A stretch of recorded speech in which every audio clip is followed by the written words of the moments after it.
Good morning, students. Dear students, I hope that all of you have learnt and written all the rules of voice and indirect speech in your fair copy. Dear students, today I am going to teach you the most important part of grammar, subject verb agreement. Subject verb agreement. It will be useful and helpful to solve exercises of editing, omission and gap filling. All of you will write down all the rules in your fair copy. Now I am going to start and teaching you the rule. Rule first. It is a basic rule that singular subject takes singular verb and plural subject takes plural verb. For example, you may say that he is playing the ball, or you may say that they are playing the ball. Here he is singular subject, so the verb is. It takes the verb is, and they the plural subject, so it takes the verb are. Rule number second, when two or more singular subjects or noun are joined together, then plural verb is used. मैं हिंदी में भी आपको समझाता हूँ तब आप समझेंगे। सबसे पहला रूल्स क्या है कि अगर सिंगुलर सब्जेक्ट है तो सिंगुलर वर्ब लगाते हैं, प्लूरल सब्जेक्ट है तो प्लूरल वर्ब लगाते हैं। रूल नंबर सेकंड को देखेंगे। अगर दो या दो से सिंगुलर सब्जेक्ट एक वचन के कर्ता जिसको आप बोलते हैं और या फिर दो नाउन हो आपस में एक साथ जुड़े हुए हों, एक साथ आते हों, तब उनके साथ आपको प्लूरल वर्ब का प्रयोग करना चाहिए। जैसे आप कह सकते हैं Ram and Hari are playing. दो हो गए यहाँ पर सेंटेंस में राम और हरी, इसलिए इसके साथ में प्लूरल वर्ब क्या आया, आर आया। एक इंग्लिश में या तो सिंगुलर नंबर होता है या फिर प्लूरल नंबर होता है, एक से अधिक हो गए तो प्लूरल नंबर बन गया, आर आ गया। आर यू में से that Sita, Gita and Radha are playing. Here are three subjects, Sita, Gita and Radha. यहाँ पर तीन सब्जेक्ट आ गए, सीता, गीता, राधा, तीन हो गए तो प्लूरल नंबर बन गया और इस कारण से यहाँ पर आर का प्रयोग किया गया। Rule number third, when two subjects express one idea, when two subjects express one idea the singular verb is used. मतलब क्या हुआ कि अगर दो सब्जेक्ट एक ही विचार को, एक ही आइडिया को एक्सप्रेस करने वाले हों, तब उनके साथ में आपको सिंगुलर वर्ब का प्रयोग करना चाहिए। फॉर एग्जाम्पल में आप कह सकते हैं earning bread and butter is essential for life. Bread and butter, यहाँ पर दो चीज़ों का प्रयोग किया गया, bread and butter.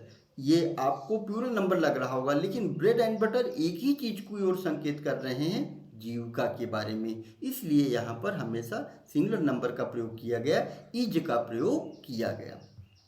Rule number four, some nouns look like plural number but they are singular. For example and we use singular verb with them. मतलब कुछ नाउन देखने में प्लूरल नंबर के लगते हैं लेकिन उनके साथ हमेशा सिंगुलर नंबर का प्रयोग किया जाता है। जैसे फॉर एग्जाम्पल में economics, physics, civics, news, mathematics etcetera. जैसे इकोनॉमिक्स हो गए, फिजिक्स हो गए, मैथमेटिक्स हो गए, सिविक्स हो गए, न्यूज हो गए, सबके अंत में यस लगा है, लेकिन फिर भी इनके साथ में हम सिंगुलर नंबर वर्ब का प्रयोग करते हैं। फॉर एग्जांपल में देखेंगे, जैसे कह सकते हैं economics is my favourite subject, mathematics is my favourite subject. तो यहाँ पर मैथमेटिक्स में यस भले आएगा लेकिन फिर भी इसके साथ में आप इज का ही उपयोग करेंगे, यानी सिंगुलर नंबर वर्ब का प्रयोग करते हैं। Next rule, everybody, everyone, nobody, no one, anybody, anyone and somebody always takes singular verb। मतलब क्या हुआ कि nobody, no one, anybody, anyone, somebody, someone आदि के साथ में हमेशा, always हमेशा सिंगुलर नंबर वर्ब प्रयोग किया जाता है। फॉर एग्जाम्पल में कह सकते हैं someone has stolen my book, nobody is perfect in this world. Nobody है तो इज आया, समवन है तो हैज आया। हैज क्या होता है? सिंगुलर नंबर होगा। The next rule, if two or more than two subjects are joined by or, nor, either or, neither nor, then the verb comes with nearest subject.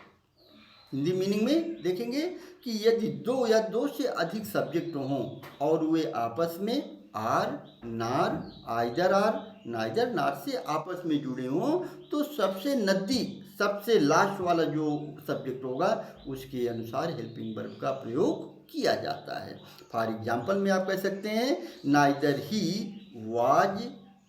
ही नार his sister was present. Neither आया, neither ही नार his sister. अब his sister के लिए हमने यहाँ पर क्या लगाया? वाज लगा दिया। या फिर आप कह सकते हैं he are his friends are present here. He are his friends, अब यहाँ पर फ्रेंड्स क्या बना? प्लूरल नंबर हुआ, इसलिए इसके साथ में आर लगाया गया, यानी लास्ट वाले सब्जेक्ट के अनुसार हेल्पिंग वर्ब का प्रयोग किया जाता है। नेक्स्ट रूल है some words such as audience, congregation, crowd, group and family takes singular or plural verb depending on the sentence. It depends on the sentence, but I say you should always use plural verb with these words. मतलब क्या हुआ कि कुछ ऐसे words होते हैं जिनके साथ में आप सिंगुलर भी सेंटेंस के अनुसार प्रयोग किया जाता है, प्लूरल भी किया जाता है। वे सेंटेंस क्या है? जैसे ऑडियंस, ऑडियंस माने श्रोताओं का समूह, कॉन्ग्रीगेशन मीन्स सभा, मीटिंग जिसको आप बोलते हैं, क्राउड भीड़ होता है, ग्रुप होता है, फैमिली होते हैं। इन सारे वर्ड्स के साथ में अकॉर्डिंग टू सेंटेंस आप हेल्पिंग वर्ब का यूज करते हैं, लेकिन मैं आपसे कह रहा हूँ आप हमेशा प्लूरल वर्ब का यूज करिए, हमेशा सेंटेंस आपका राइट होगा। जैसे आप कह सकते हैं the audience is very excited.